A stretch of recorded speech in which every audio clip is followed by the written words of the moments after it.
Well, welcome everyone. What a week it's been for social science. The whole festival has been fantastic. And we've also had a brilliant week showcasing some of the diverse aspects of our shared suffrage history via the Mapping Women's Suffrage project. Last Saturday, we heard some inspiring stories from pioneering research undertaken by family and local historians. And then during the week, we had presentations that touched on all sorts of diverse aspects of the suffrage movement. For example, husband and wife dissent over support for the suffrage movement, which was played out on the pages of the 1911 census. And we looked at sex and the suffrage movement, including Frances Swiney, the suffrage campaigner who believed there should be sexual abstinence in marriage to leave at least 4 to 6 years between children. This is in spite of having 6 children herself in quick succession. We looked at the empowering nature of music and its role in the suffrage movement, which was accompanied by a new song, Deeds, inspired by the Mapping Women's Suffrage project. And we looked at groundbreaking new work of Coventry Digital and Coventry Atlas, digital projects supporting the Coventry City of Culture. But I think one of my favourites was yesterday's contribution by the historian of the future, Isabeau, who found out from local Kent researcher Jennifer Godfrey that she was living in the childhood home of working class suffragette Ethel Baldock. This inspired Isabeau to compile a questionnaire for her neighbours to find out what they knew about their local suffrage history. And then she put together a PowerPoint presentation to enlighten them. I'd like to thank all of our wonderful contributors this week, and especially Mapping Women's Suffrage Project Coordinator, Tara Morton, for pulling everything together and working tirelessly behind the scenes to create many of the video presentations. But on to today. For this final event, we're looking at legacies of the suffrage movement, and we have some exceptional speakers to share their thoughts. I'm honoured to welcome Hannah Squire and Helen Bratt-Whitten of the National Trust, and Helen Pankhurst, women's rights activist, academic, writer, and advisor on international development. We're going to start then with Hannah and Helen. Hannah is Assistant Curator for National Programmes for the National Trust, and Helen is the House and Collections Manager of Wightwick Manor near Wolverhampton. And they're going to start us off by highlighting some of the recent work of the National Trust. Thank you so much, Sarah. It's so wonderful to be involved in this event, and the whole festival has just been incredible. So yeah, thank you so much. So first we should introduce ourselves. So I'm as Hannah Squire, as Sarah said, and I work for the National Trust. And we're going to be talking a bit today about Women in Power programming and also just the legacy of that in the Trust. And Helen, do you want to introduce yourself? I'm Helen. I'm Helen Pankhurst. I'm the Senior Collections and House Manager here as of last week at Wightwick Manor. And I'm going to be discussing particularly what we did at Wightwick Manor itself. So Hannah will give a more overview and I'll talk about more what we did at Wightwick Manor. So to start us off, Hannah, are you going to tell us about what national public programming is and what it all means? Yeah, so James, can we have the slide, please?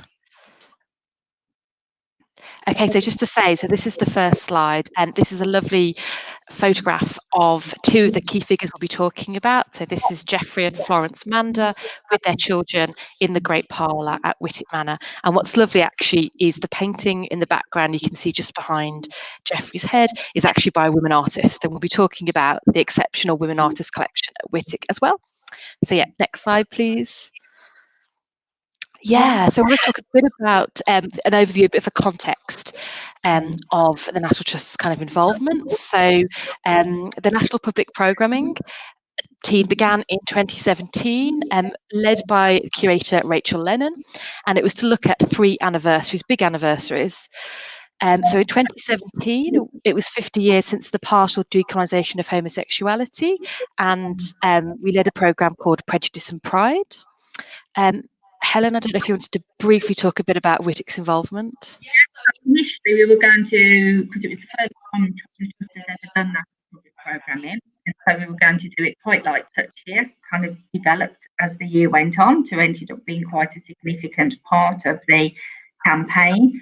And we started looking into some of our artists, because we have quite a few artists at Wightwick that have LGBTQ connections. We did a video with Dr. Caroline Conroy on Simeon Solomon, who was a gay artist, which we showed at the property and which we also had online. And it was a really, really successful year. Great.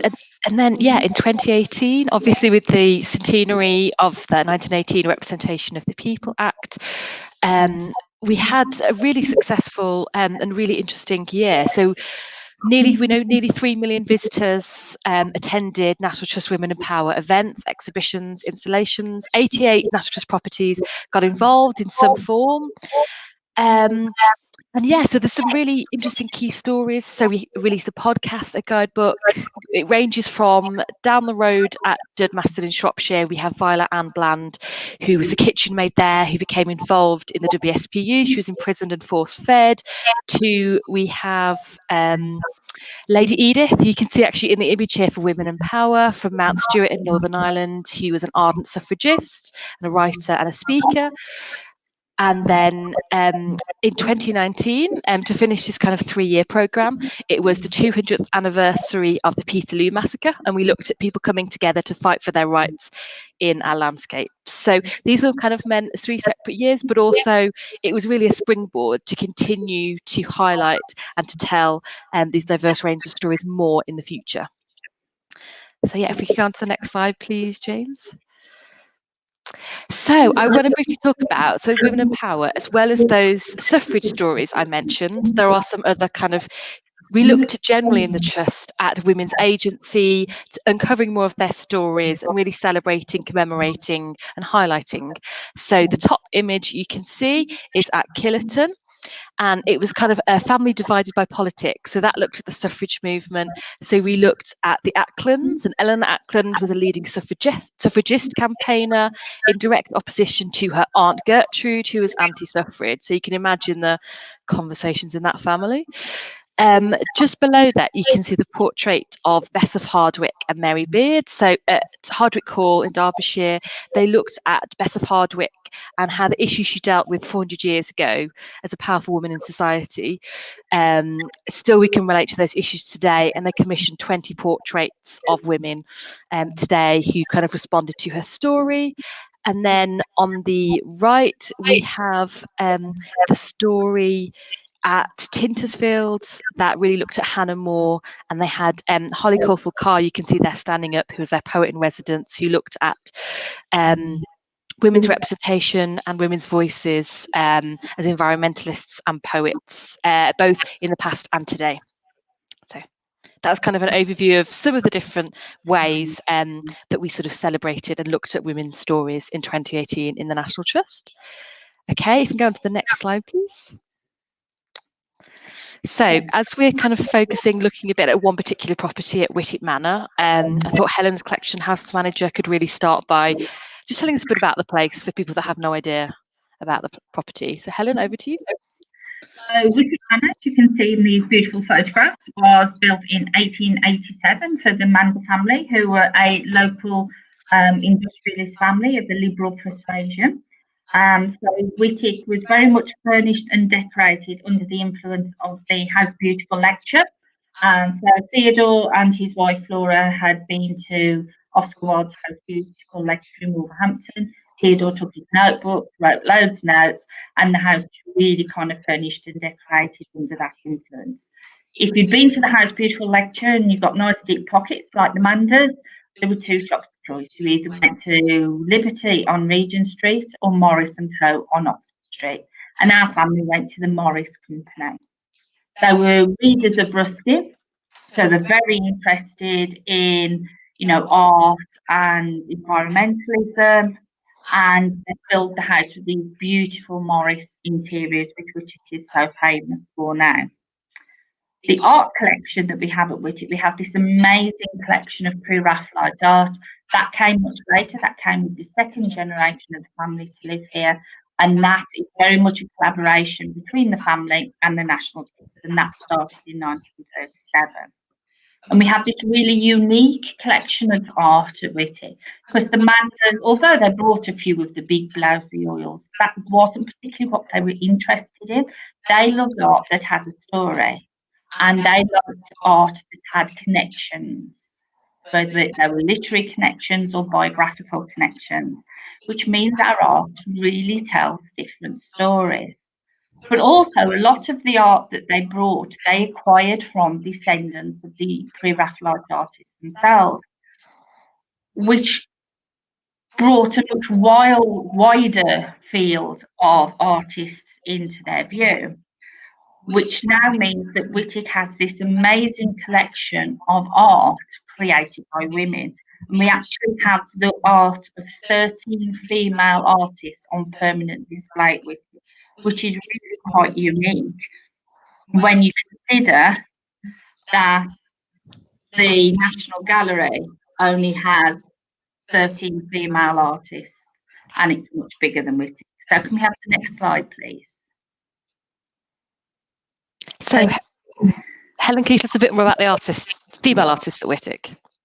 So here you can see some of the art created by women at Wightwick. And as I said, you know, we've got the work of 13 female artists on permanent display. The National Gallery, as I said, also has 13, but there's only equates to 21 works of art, whereas actually equates to over 35 works of art on permanent display. And that doesn't include all of the art created by the wider pre-Raphaelite arts and crafts movement, in, you know, talking about things like the embroideries and things like that, the more applied arts. Or most of these women were successful artists within their own lifetimes, and were considered on a par with a lot of the leading male artists at the time, but their stories and their art, as so many women's stories are, have been forgotten over time. So here you can see on the top left is the tomb scene from Romeo and Juliet by Lucy Maddox Brown. Lucy Maddox Brown also went on to become a biographer and wrote a really good biography of Mary Shelley, which is still in print. Bottom left is an oil by Gertrude Spencer Stanhope of her sister Winifred Stanhope. And then you've got Emmeline de Morgan's The Mourners on the right. We have quite a large collection of work by Emmeline de Morgan, and she exhibited very widely in the top galleries of her time, and her work really commanded quite large sums of money during her lifetime. And we also have a De Morgan gallery at Wightwick now as well. So we've got a separate gallery filled with the art of Emmeline de Morgan and the ceramics of her husband, William de Morgan. And we do that in collaboration with the De Morgan Foundation. And that's been with us for 3 years and is a really quite exceptional partnership. And Hannah is a wonderful curator of a fabulous exhibition that we opened last year in there called Look Beneath the Lustre. So if you haven't been, you must come and see it. It's really rather amazing. And then the last picture you can see in the bottom centre, that's by Elizabeth Allen Siddle, and it's called The Haunted Wood. And Hannah, are you going to tell us about the exhibition you created on Siddle for 2018? Yeah, if we could go to the next slide, please. Fabulous. So in 2018, so I should say I used to work at Wightwick as a conservation assistant, and before I became part of the national team, I worked on our programming property. And so when I was looking behind the scenes, we have this amazing collection, 12 artworks by Elizabeth Siddle, second largest public collection in the world, after the Ashmolean, not that we're counting or competitive about that. Yeah, and they'd never all been framed together on display, and I thought 2018 was a perfect year to celebrate Elizabeth Siddle in her own right as an artist and poet. And it was interesting, the initial discussions that we had with other colleagues, there wanted to be kind of more a focus on the melodrama of her life, which you might know about the overdose of laudanum. and various other things. And we kind of actually thought, no, we really want to focus on her artistic style, her output, as a poet as well, and the theme she was interested in. And so, yeah, we've put this incredible exhibition on display for the first time I worked on, and we had some really lovely feedback as well. As you can see there, Georgia, 10-year-old, giving her feedback. And we worked with Dr. Jan Marsh as well on that. So, yeah, if we could have the next slide, please. So Helen, I've talked a bit about the Siddle exhibition and the art side of the programming at Wightwick. Do you want to talk about the activism and what, the links to suffrage at Wightwick? So during the year, obviously we had, as Hannah said, we had the exhibition of Siddle's work, but we also did lots of other things. So we focused with Wightwick. We called our part of Women and Power, we called it Art and Activism, because we very much felt it was those two parts to the campaign.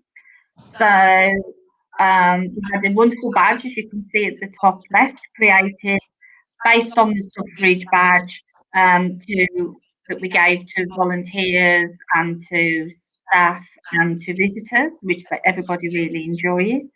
And so much so we had to have 2 more lots of them created. In the end, we had to say, sorry, we're out of them now because they were so popular. And we really wanted to focus as well on the links the managers had to the suffrage movement. So during the year, we commissioned artist in residence, Kate Charlesworth, who did a number of installations throughout the house. The Silent Companion, so you can see one on the bottom left there. And there were a number of those throughout the house, and she kind of looked at women associated with Wightwick and their link to suffrage. She also created a number of banners that you can see that were represented how women were viewed and also how the connections to local campaigners and how underrepresented women artists are in galleries around the country and around the world. And she also got in touch with the Guerrilla Girls, which is a campaign group about getting more women into galleries and museums, and they allowed her to use some of their iconography.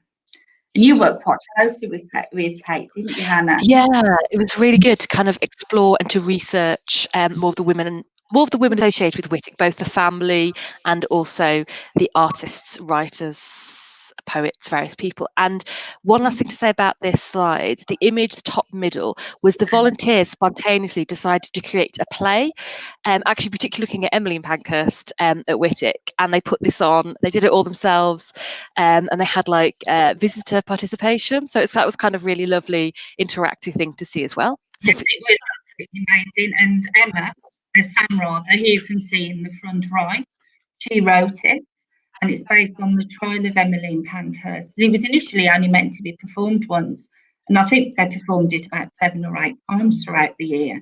You know, any excuse to don the costumes, and they had an amazing time, and visitors absolutely loved it. It was really, really successful.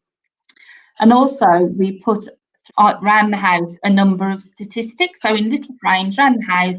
One of our colleagues, Vicky, put these little snippets of statistics around the house about women's place and representation in the artwork and in politics, which led to some really great reactions and debates between visitors and volunteers. It was really interesting to see, you know, people's reactions to these, just statements of facts. There was no qualifying of the facts. There was no trying to interpret the facts, you know, just a series of facts that we put around the house, and it really worked very well. So, Hannah, how far did suffrage go back at Wightwick? Yes, you could have the next slide, please. So I started looking up and researching into the family's connections. Well, we didn't actually know the family connected at all before 2018. I was looking generally at Wolverhampton and the suffrage and suffragette movement locally and came across them. So Samuel Small-Mander, who's in the photo on the left, it was his son Theodore that built Wightwick. But so we found links to women's suffrage back to the 1870s. And so Lydia Becker came to speak in Wolverhampton. And I actually didn't know too much about Lydia Becker before, but I found out that she was the secretary of the Manchester National Society of Women's Suffrage, the first of its kind, editor of the Women's Suffrage Journal, and reading Emmeline Pankhurst's My Own Story, finding out how inspirational she was to a teenage Emmeline Pankhurst as well. And what was lovely is we saw that Samuel Small-Mander talked about the fact that he thought that women should be able to speak in Parliament. And the Manders were kind of Congregationalists, non-conformists, and they believed in women sort of having a leading role in faith as well. So we can date it back to the 1870s that we know Samuel Small-Mander speaking out that women should be able to speak in Parliament. Okay, so next slide, please. So Hannah, excitingly, we discovered that Wightwick itself had served as a location for suffrage debate. Do you want to tell us some more about that? Yeah, so when I was in Wolverhampton City Archives, they have this really lovely book. So it's the annual reports of the Wolverhampton Women's Suffrage Society meetings. And there were suffragists. And I was kind of just going through it. And then I came across the fact that in 1913, in December, the Manders got involved in the movement and actually held a meeting actually on site in the drawing room. So Mrs. Archibald Little came and spoke about women of the East and the West. So her and her husband had been living in China for quite a while. And she looked at the relationship between Chinese and British women's involvement in society and looked at the constraints on them to do with corsets and foot binding. And obviously she had a very particular kind of colonial attitude to this with a kind of British superiority. But I think it's really interesting that Wightwick, they were discussing the idea of women's position in both Chinese and British society. And this meeting was hosted by Florence Mander, and Geoffrey Mander was involved as well. So it's lovely to see they actually held suffragist meetings on site. And you can see in the picture there on the right, we set up the room in 2018 to kind of resemble what we thought a meeting might be like. So visitors come and see and kind of read the pamphlets that were there and just see, the actual site's involvement. So next slide, please. So, Hannah, Florence, Geoffrey's first wife, has always been quite a shadowy figure at Wightwick. How was she brought out from the shadows, and how was her campaigning discovered? Thank you, Helen. Yes, so I started volunteering at Wightwick when I was at uni about 10 years ago, and I was first told that Florence was interested in London society, didn't spend much time here, wasn't really interested in Wolverhampton or in Wightwick, which turned out to be complete nonsense. Finding her in that annual report, finding out that she joined the local suffragist movement in 1912, that she was an active member, she became the president of Wolverhampton Women's Liberal Society, and then also that quote there at the bottom in 1921 that we found that she said about how important women's vote is and their involvement in politics and in society. And the image on the far right is one of Kate Charlesworth's brilliant installations at Wightwick. So we really wanted to bring her out of the shadows. You can also see we created YouTube content as well, a bit about her and about the women at Wightwick. So it was lovely to kind of rediscover her. And her and Geoffrey were also involved in the suffragist pilgrimage in 1913. They also supported it when it came to Wolverhampton. So yeah, just doing more research and uncovering her story. Because she was the first wife and she divorced Geoffrey, there wasn't really much known about her beforehand. So next slide, please. So Geoffrey is a really interesting character. And in your research, Hannah, what did you discover about him? Yeah, so we knew he was a radical Liberal MP. He was involved in international relations, that he was interested in workers' rights. But I went through all of Hansford records we had of him. So he was in Parliament from 1929 to 1945.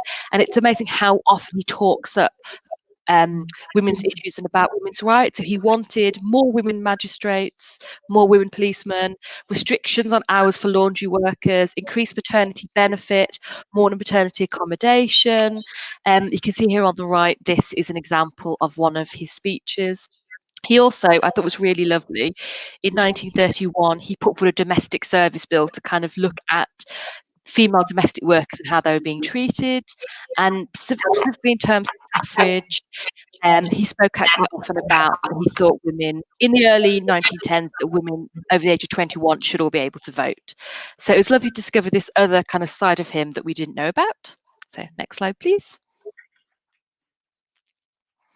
Yeah, so also to find out that our housekeeper, Emma Smith at Wightwick, was also involved in the movement.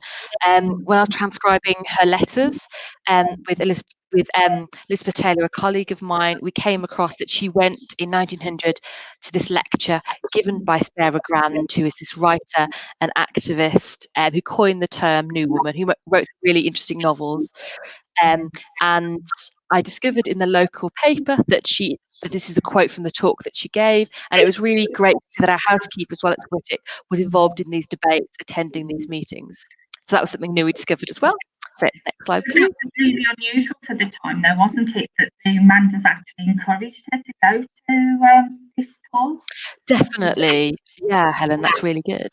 Another key figure is Princess Sadira Amanda, who we're looking at the moment, actually, more research into her.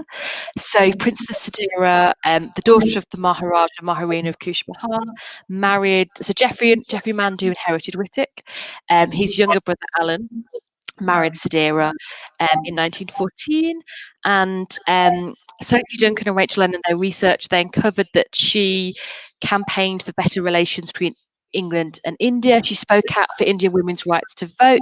She worked as a VAD in the First World War. So she was a really interesting figure. And on the right is her mother, Sunita Devi, who wrote this really great autobiography about an Indian princess in English society. She founded a girls' school. There is actually a statue to her in India.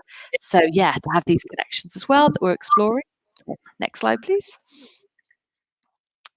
So legacy. So it was kind of always our intention for the Women and Power Year to have a substantive legacy. All of the interpretation that was researched predominantly by Hannah and written for 2018 remains on display now. It's become part of the story that we tell every day. The women artists have become part of the story that we tell every day. And in fact, we're moving our female artists ever more into more prominent positions. So if you're a regular visitor to Wightwick, you will notice that some of these artists are coming from being in little corners out into far more prominent positions. And the photograph you can see on the top right, we've moved 3 of our female artists into the first room that you go into. So you can see the tomb scene there, and it's flanked either side by 2 Lizzie Siddles. We've increased our talks programme, so we do an annual talks programme, and now women within this movement are far more prominent within it. And we've actually found that anything we do on the women outsells the men, 2 to 1 at least. So everything we do on the women is normally a sellout. So there's a real appetite by the visiting public to come and see these things and to come to the talks about the women. Hannah and I have done conference papers on the subject on different parts of our collection, and there's this real kind of appetite for the women within these movements. And of course, one of the other things that we've done as well is that Florence is now on the Mapping Women's Suffrage map. So if you go on to there, that you will see Florence is on there. So that is all the legacies of the year that we did for Women and Power, and it just carries on. And the research research didn't end at the end of that year. It carries on and on and on, and we're finding out more and more all the time. So Hannah, you're going to talk us through some of this stuff you've been doing recently. Very quickly, I'll just mention that, so in the top left, when we are at the moment looking at our inclusive histories and covering more about Wightwick's global connections, we've really looked to do more research with our Oxford Research Partnership into Sadira, and her sister Prithiva also married Lionel, the other Manda brother. So 2 Indian princesses married 2 of the Manda brothers. So uncovering more about her and telling her story. In the bottom left, you can see the Look Beneath the Lustre exhibition that I curated, which looks at Evelyn de Morgan as an artist. It looks at her model and muse issues as well, Jane Hell, so looking at a working class woman's story as well, and also a queer relationship there, and uncovering the stories of the workers behind this artwork and their inspiration. And then on the bottom far right, you can see a slightly unfortunate photograph of me, Facebook Live event. So we're trying to do more as well online to talk about our collections. And that was a talk because it's the 125th anniversary of the imprisonment of Oscar Wilde this year. We're talking a bit more about him. So yeah, I think that's it. Yeah. So really exciting legacy going forward, and just more generally in the trust as well, we're looking at uncovering more of a diverse range of women's stories to continue to tell.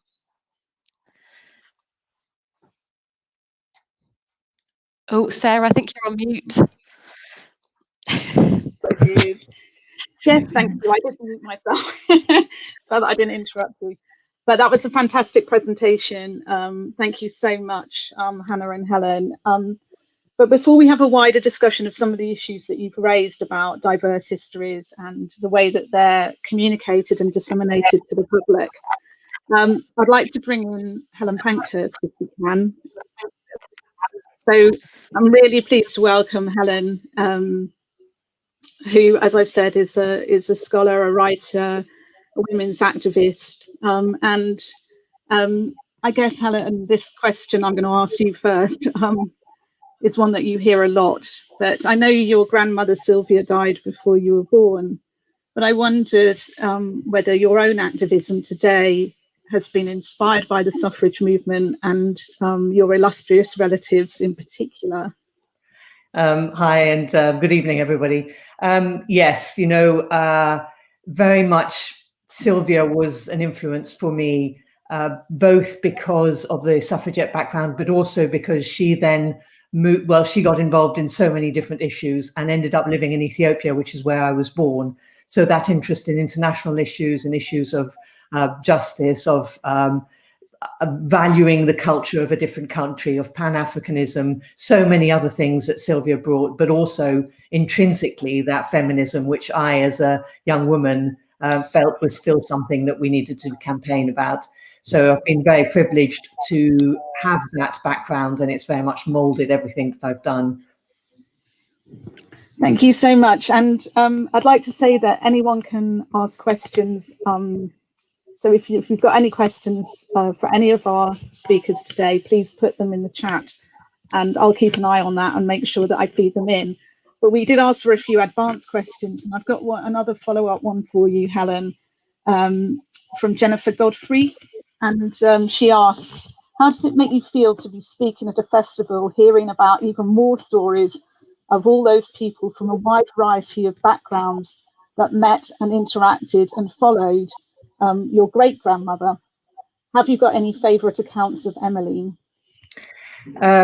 So isn't it wonderful that this is it's a national and it's an international story, and the more we dig, the more we find out how many people were involved in one way or another, and often in complex ways. So within families, as we heard earlier on, different women within the family taking different positions, or often their positions changing over time. And I think there's a great appetite to understand the ordinary campaigners, the foot soldiers of the movement. And I love the fact that we're uncovering more and more.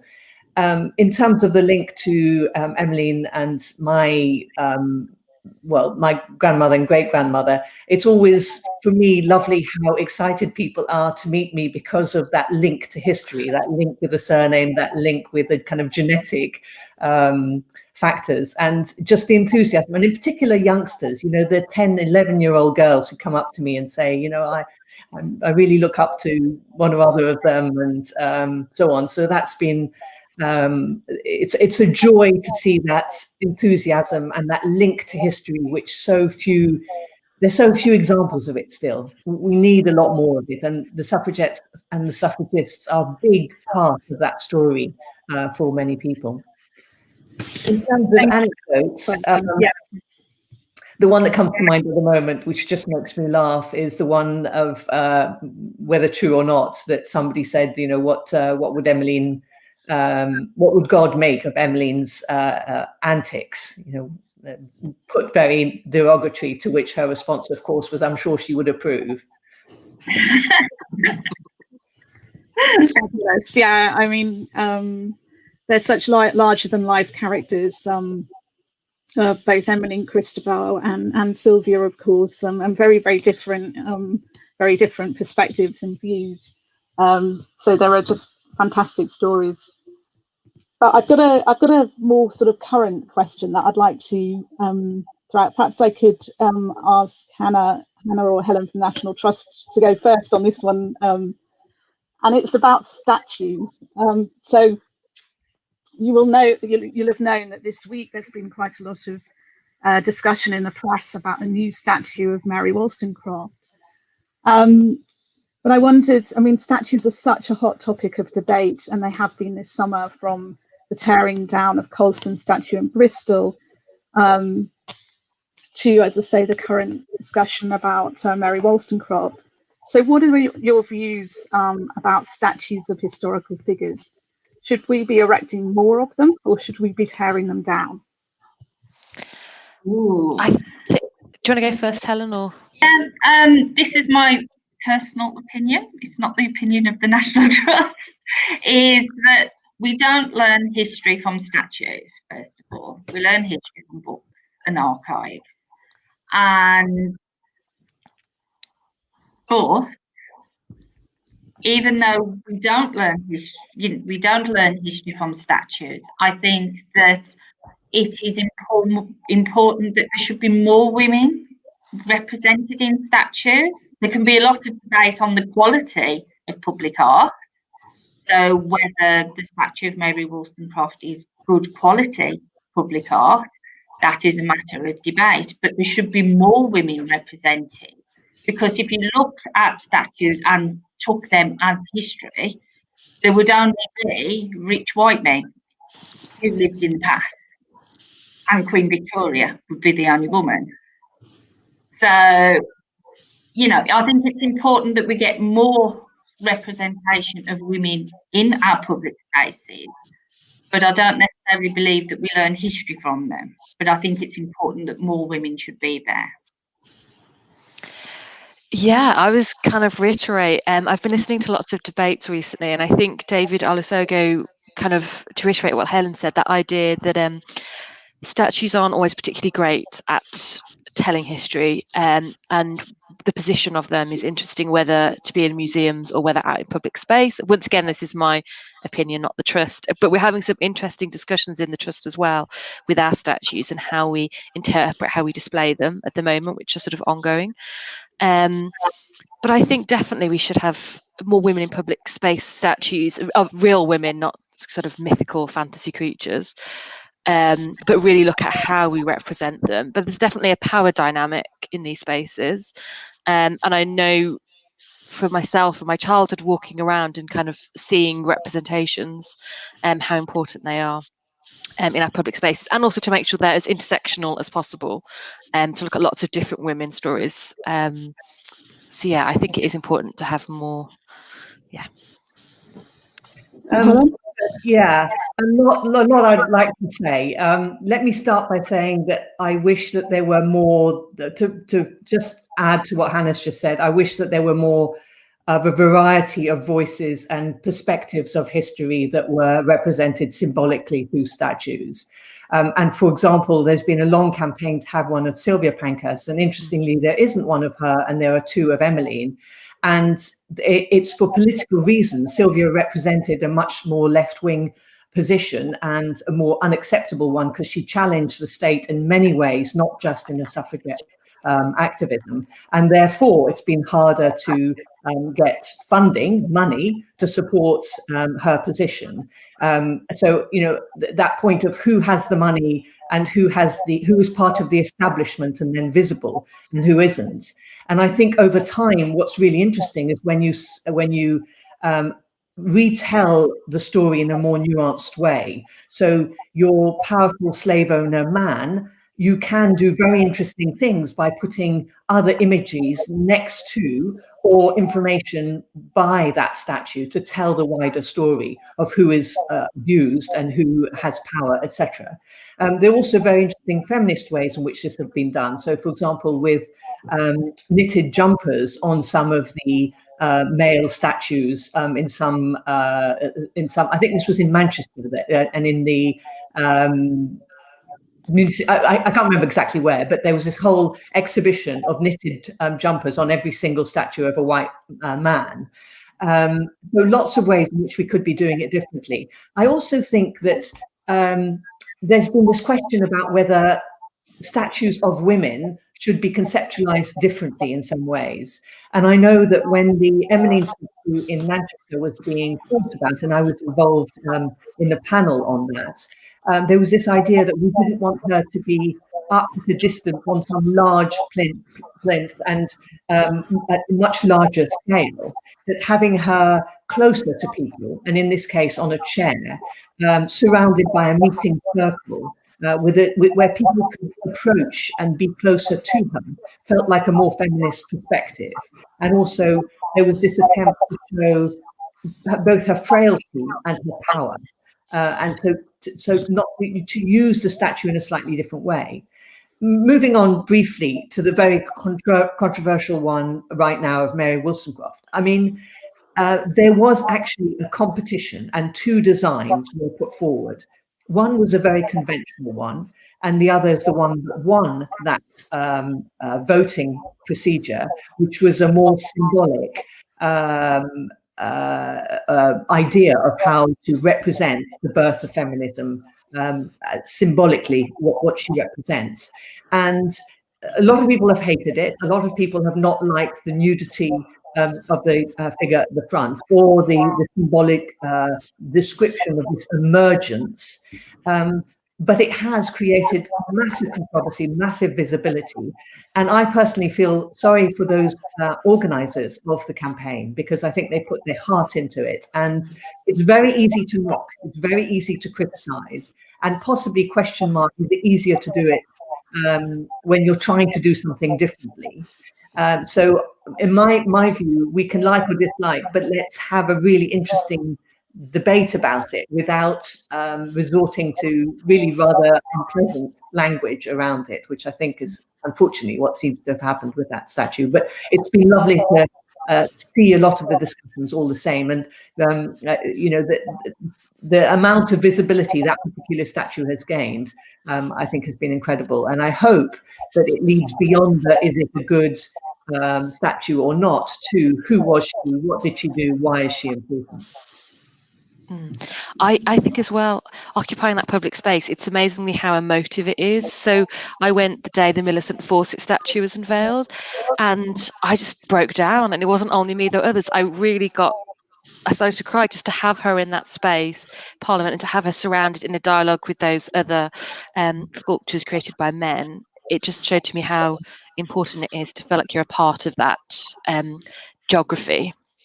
And also, interestingly, in that case, there's this ribbon with many other suffragists and suffragettes honoured at that same militant statue. And that's also interesting, because instead of just propping up the single person, that statue has attempted to put that single person in the story of wider suffrage issues.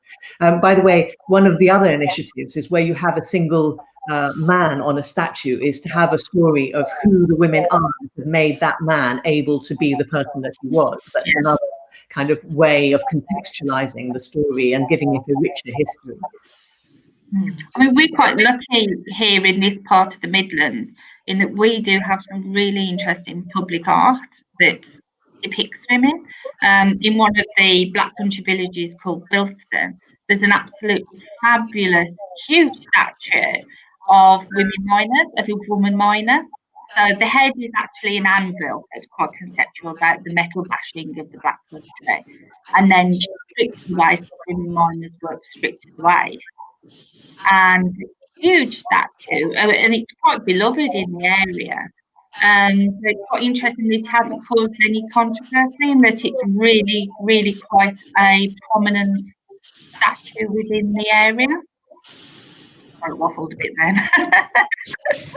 No, that's fantastic, and I think what we'd all like to get away from is the celebration of sort of the great men and great women debate, and to talk about the more diverse contributions that there were to whether it's the suffrage movement or feminism, or in general, or trade unionism or work, and that's what I think the benefit of the discussion about Mary Wollstonecraft, or the controversy, is that more people know about her and know about her work now than ever would have done, I guess, if it had been a very conventional picture of an 18th century lady on a green in London. So I'm like Helen Pankhurst in some ways. I'm glad that the organisers were brave enough to go with or went with a popular vote and chose that version, because I think it the legacy of that in some ways, or the immediate response, is that everyone's talking about Mary Wollstonecraft, which is great. Thinking about the suffragettes then in particular, what do you think is their greatest legacy? And throw it open to anyone. Shall I start? Yes, yeah. So I have a theory on this, which is that if you look at change, it's not my theory, it's a structural conceptualization of change, is that there are three elements to that. There's the agency of individuals, there's changing social norms, and then there's polity or legal changes. And I think when you look at the suffragettes, in some ways you're looking at that legal change, the right to vote. But the suffragists were doing that as well. And for me, what the suffragettes achieved beyond anything else was the change in social norms.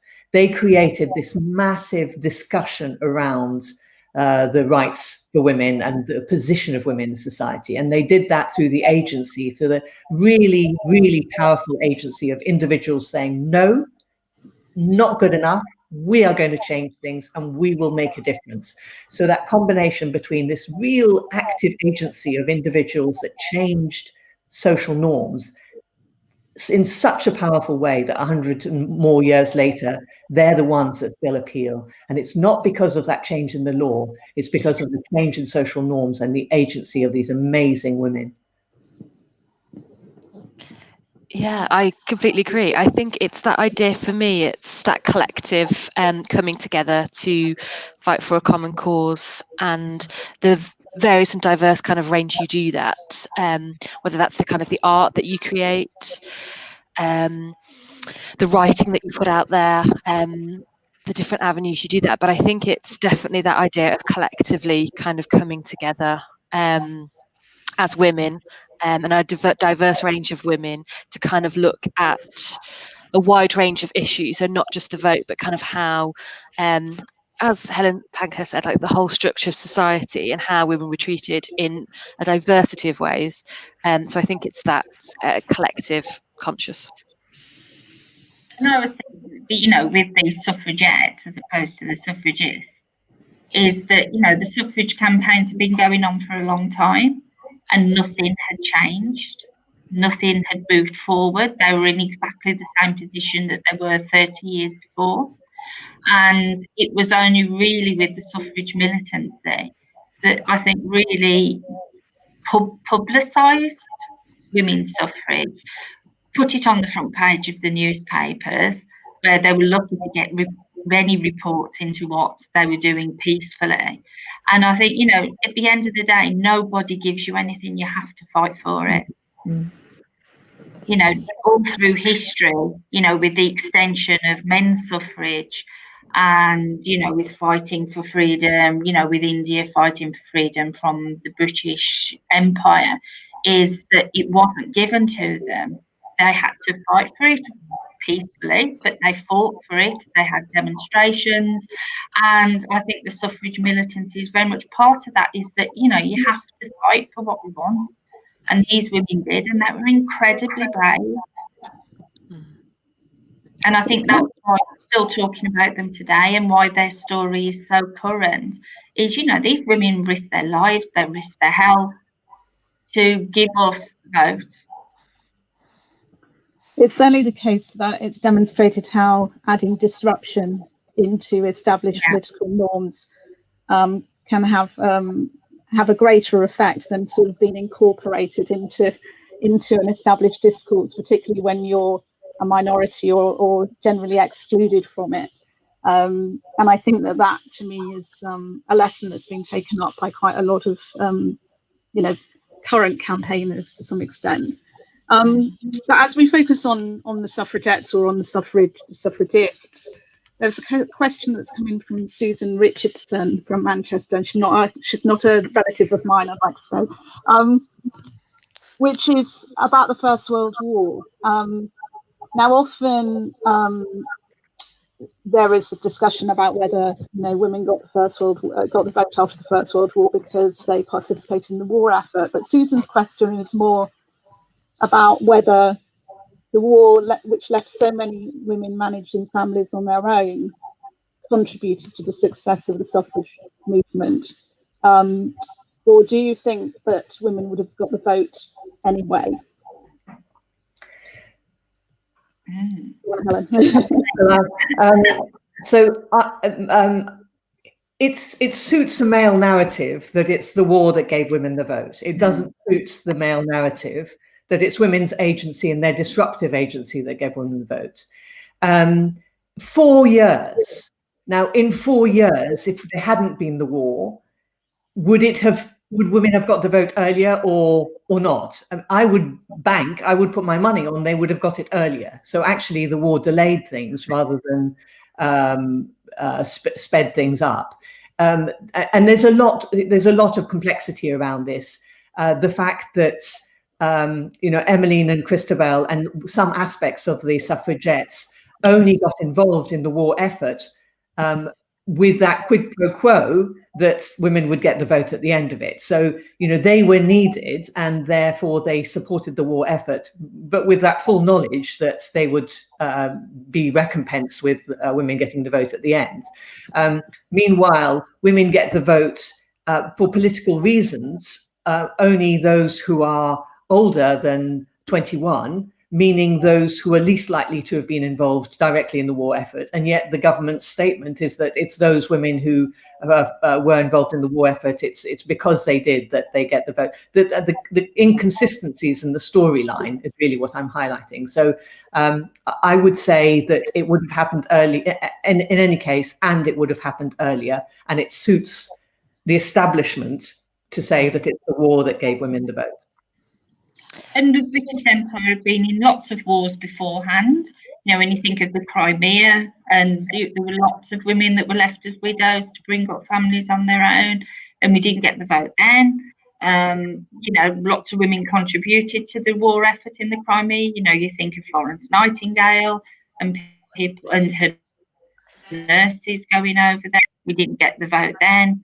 So the difference is the suffrage movement.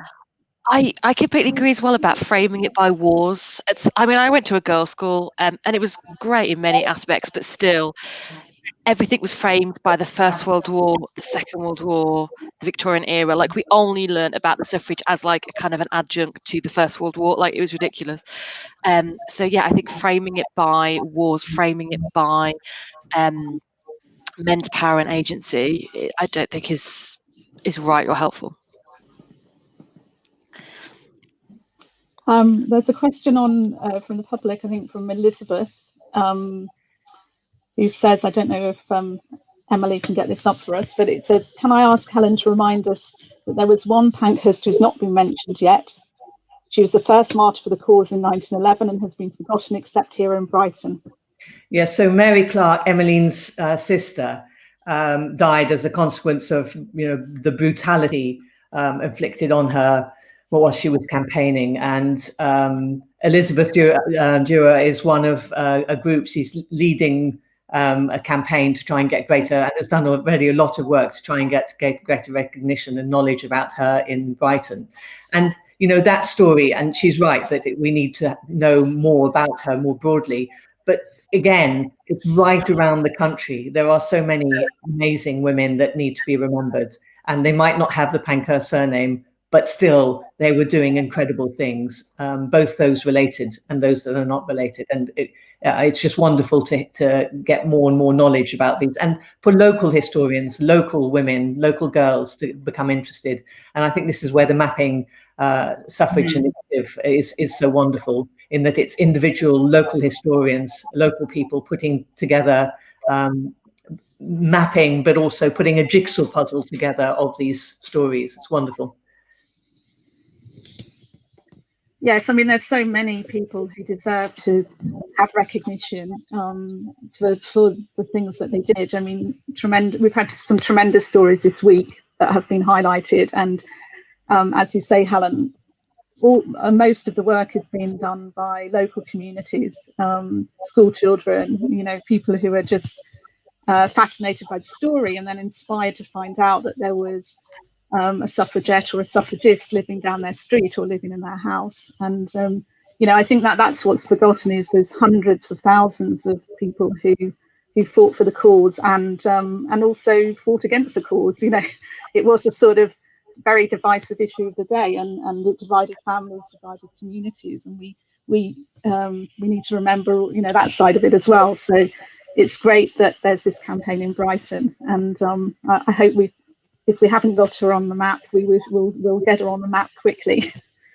We're getting near to the end, but I just wondered if we could end with a question on how relevant you think the suffragette legacy is for current campaigns. I mean, I'm thinking of things like Black Lives Matter, obviously, after the events of the summer, the Me Too movement, Extinction Rebellion, as Hannah and Helen from National Trust have highlighted LGBTQ rights and you know, sort of other diverse histories. Hannah, I think the Suffrage campaigning has almost kind of become a blueprint for other campaign groups, kind of see how it's done. You had, you know, diverse groups wanting the same thing but going about it in different ways, but they didn't try to compete with each other. So I think, you know, that they've created almost a blueprint that other campaigns can use. Yeah, I think they were incredibly good at marketing, and they're looking at their own image and how they were being perceived in public. So yeah, I definitely think, and also I think their use of humour, I think as well, is really interesting. I think it's an interesting technique, oratorial kind of technique, and kind of going out into crowds, going out into city centres and talking to people. You know, I think is incredibly important, and having those debates and having those conversations as much as possible. I don't think you can ever talk too much. So yeah, I think incredibly important. I think having that passion, and like I think was said earlier, kind of really putting yourself on the line, I think, is really important. Yeah. Yeah, I agree with all of that. I think the power of resistance, demanding change, not just quietly, nicely asking for it, but saying this won't do, things have to change. That power of resistance is they look back on the suffragettes quite consciously in some cases to see what lessons they can learn from that. And it's interesting, Helen's point about the different tapestry of organizations that existed 100 years ago with the suffrage movement, with differences of view, very, very strong differences of opinion. We see that playing out as well. So, for example, in the environmental movement, from the extreme, you know, the more activist Extinction Rebellion to less so. And I think managing that tension, managing it well, is something that's really important, because these campaigns flourish when they can bring on board a whole range of views, and they're often destroyed from within if they start splintering. So I guess my concern or my thought is, how do they make sure that they learn from the best of that campaign 100 years ago, and don't fall foul of some of the problems that they encountered. I mean, in my case, it was even within a single family. So, you know.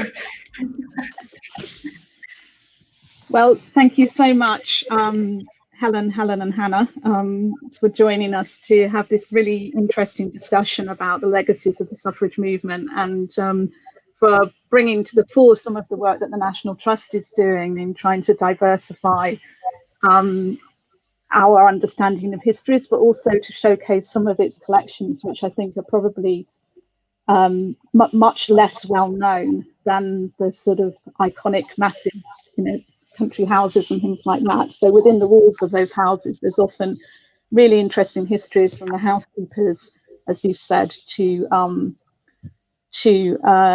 intermarriage into amongst diverse groups of people. So thank you everyone for coming, and I think that this event concludes Warwick's contribution to the ESRC Festival of Social Science, and it's been a really tremendous week of fascinating sort of insights, and it just shows you the sort of power of social science research and how it speaks to citizens today and issues today. So thank you very much. Thank you, Sarah. Thank you so much.